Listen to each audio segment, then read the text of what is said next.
Good morning. My fellow Americans, this morning, our nation is overcome with shock, horror, and sorrow. This weekend, more than 80 people were killed or wounded in two evil attacks. One Saturday morning in El Paso, Texas, a wicked man went to a Walmart store where families were shopping with their loved ones.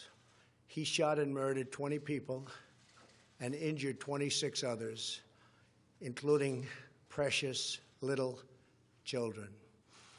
Then, in the early hours of Sunday morning, Dayton, Ohio, another twisted monster opened fire on a crowded downtown street.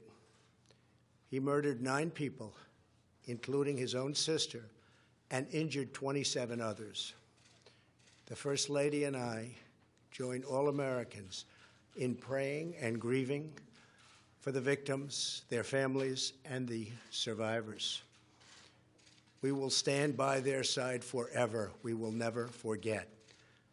These barbaric slaughters are an assault upon our communities, an attack upon our nation, and a crime against all of humanity. We are outraged and sickened by this monstrous evil, the cruelty, the hatred, the malice, the bloodshed, and the terror. Our hearts are shattered for every family whose parents, children, husbands, and wives were ripped from their arms and their lives. America weeps for the fallen. We are a loving nation, and our children are entitled to grow up in a just, peaceful, and loving society. Together, we lock arms to shoulder the grief. We ask God in heaven to ease the anguish of those who suffer, and we vow to act with urgent resolve.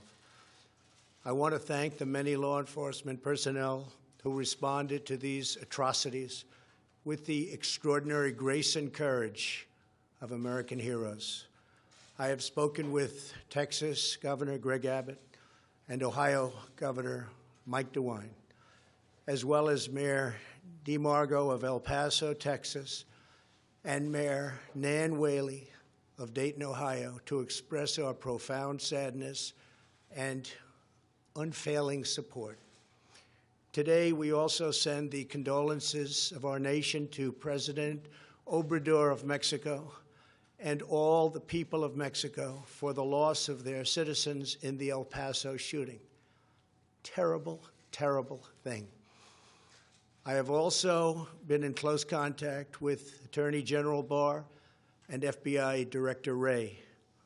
Federal authorities are on the ground, and I have directed them to provide any and all assistance required, whatever is needed. The shooter in El Paso posted a manifesto online consumed by racist hate. In one voice, our nation must condemn racism, bigotry, and white supremacy.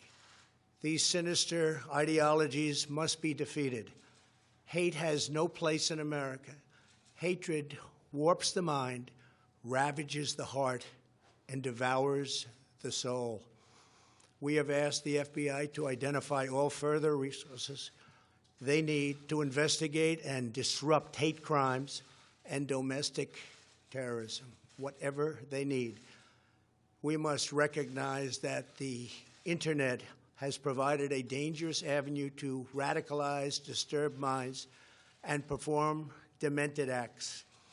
We must shine light on the dark recesses of the Internet and stop mass murders before they start. The Internet, likewise, is used for human trafficking, illegal drug distribution, and so many other heinous crimes. The perils of the Internet and social media cannot be ignored, and they will not be ignored. In the 2 decades since Columbine, our nation has watched with rising horror and dread as one mass shooting has followed another, over and over again, decade after decade. We cannot allow ourselves to feel powerless. we can and will stop this evil contagion. In that task, we must honor the sacred memory of those we have lost by acting as one people. Open wounds cannot heal if we are divided. We must seek real bipartisan solutions.